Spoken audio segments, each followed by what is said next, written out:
Bonjour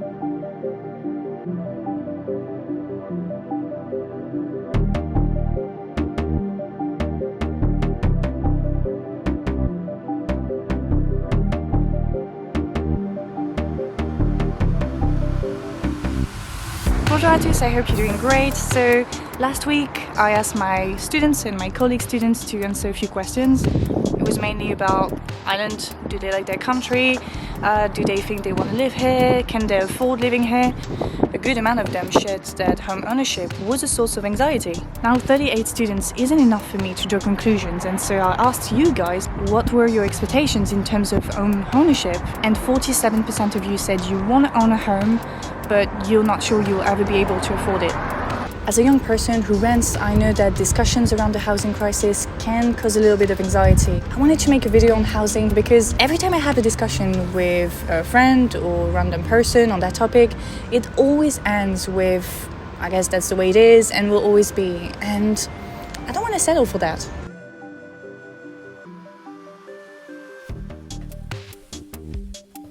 As those of you who follow me on Instagram probably know already, I recently read a few reports on housing to get a better understanding of how experts on different sides of the political spectrum approach this crisis, and I found some daunting figures. In 2019, Santander did a study on first-time buyers in the UK, and it found that the dream of home ownership was slowly dying. So among their key findings, 70% of would-be first-time buyers believe the dream of home ownership is already over for many young people.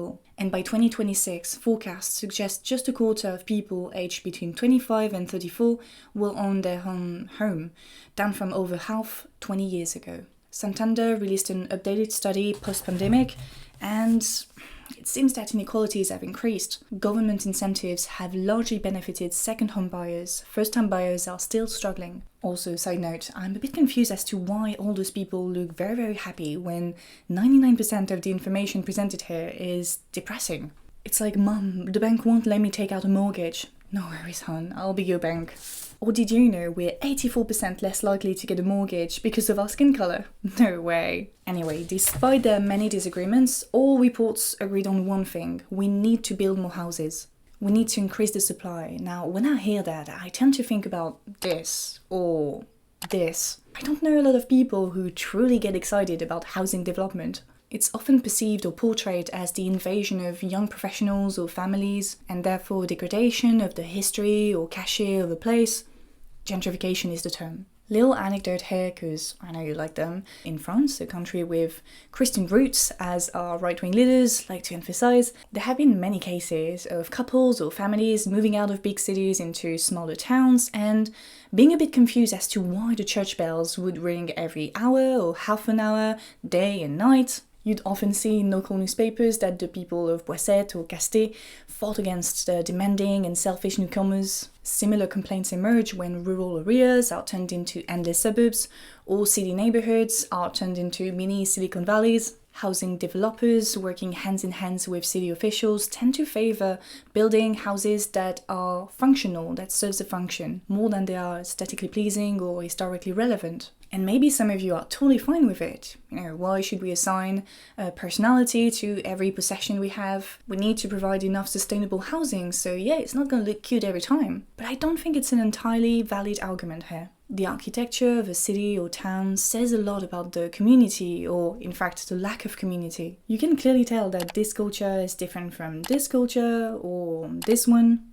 In all honesty, I'm not a big fan of the one-fit-all approach to architecture. As Oli Sunvia argued in one of her latest videos, we deserve better than this. The things we own, clothes, accessories, a house, reflect who we are, and on the other hand, the things we own by choice or lack of choice shape us, so that living in a place surrounded by nature will have an impact on you, just as much as living in a deprived neighborhood with damaged buildings, and same as living in a suburb or area where every single house looks the same. Some environments impact you positively and others don't. So we have a collective interest at making the world beautiful, but what is beautiful for me might not be the same for you.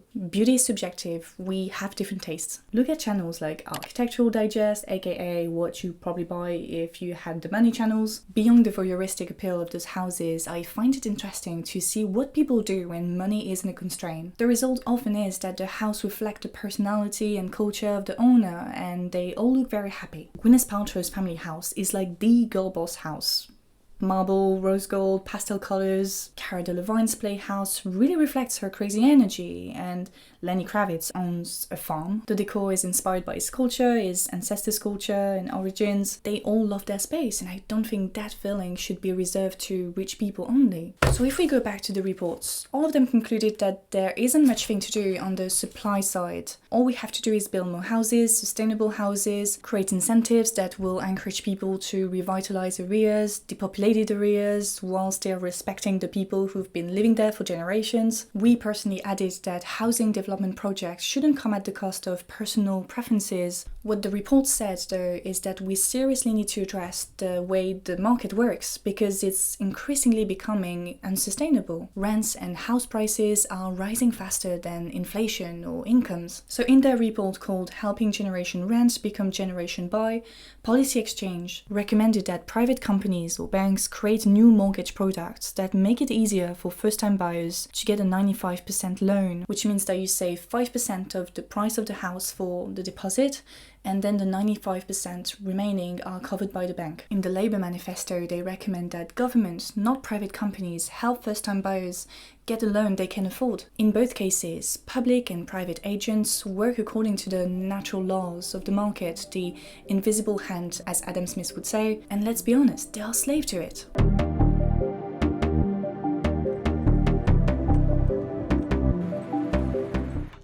What if we completely changed the rules of the market? What if we invented a brand new system where rents and house prices aren't determined by the invisible hand, but by a regulated, non-profit and independent body? This is one of the ideas formulated by Emmanuel Docks in his book Voyage en Misarchie. Docks is a law associate professor at Paris-Nanterre, and as he did in his book, I'm going to introduce you to this new system through a dialogue.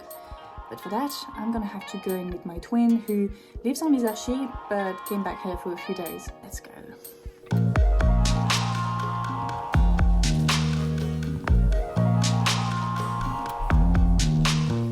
Okay, so as I told you on the phone, I'm making a video on the housing crisis, and so I wanted to get your perspective as someone who's living in a country where the housing market looks very different from what we have here. Yeah, no problem. To be fair, it's pretty insane what's going on here. People having to save for a decade to afford a deposit and then repay that mortgage for the rest of their lives. Yeah, I know, let's not talk about that. Tell me a bit more about the philosophy of your country when it comes to home ownership. Sure, so when our system was created, there were a lot of debates between people who wanted to abolish private property and those who wanted to keep it, the latter one. Why didn't you choose the collectivist approach then? Oh, that would have been a big mistake. We all get excited about owning things. Look at your society, a capitalist society. You guys are obsessed with owning stuff. Well, we're not as obsessed as you, but we recognize that private property gives people autonomy. To remove that autonomy would be an attack on freedom.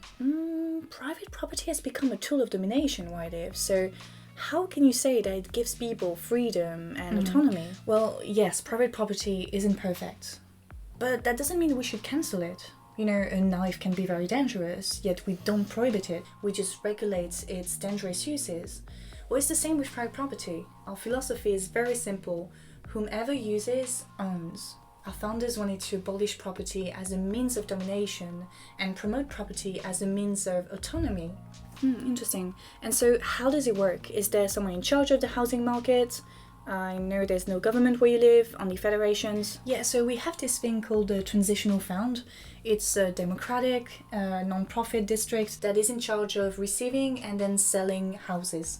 What do you mean by receiving? I already told you, property cannot be inherited where I live, so when I'll die, my property will be transferred to the fund and someone else will buy it. And what if my parents die and I want to keep the house? Really? From what I've seen and heard, you guys seem to all leave the towns you were born in, or even countries you were born in, so why would you hold on to something that could be used by someone else? Oh, okay, I get it. I forgot generational wealth was such a big deal here.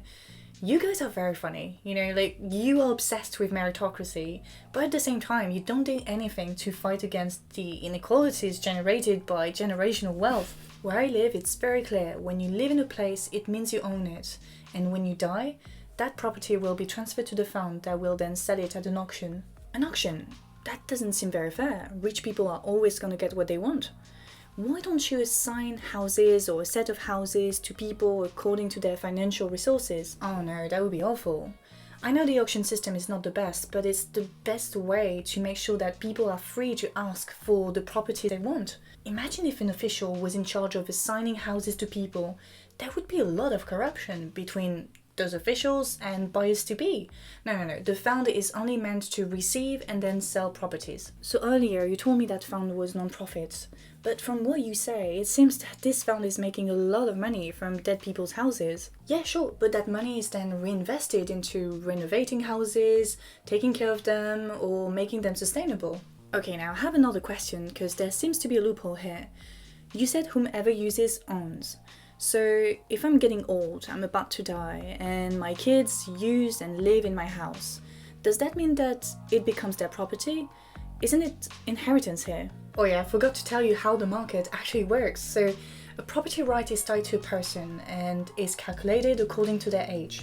The older you get, the weaker your property right becomes. So if you want to give it to your kids before you die, well, it would be worth nothing. I see, so if I want to buy a flat, I buy the owner's property right at its current state. Yes, so for example, I'm 23, I want to buy a house. I'll doubt that, but yeah, keep going. Oh, I thought I told you, I bought a house recently. Seriously, how did you get enough money for the deposit? And how are you so relaxed about it? I know, but I already told you, we can get long-term, interest-free loans where I live. But the lender, I guess it would be the transitional fund or another district of that sort, they will lose money because of inflation and other stuff, so how can it be beneficial for them? Actually, some of the profits made by the transitional fund are used to compensate for that money loss, but we can talk about that later, can't we? Yeah, sorry, go ahead.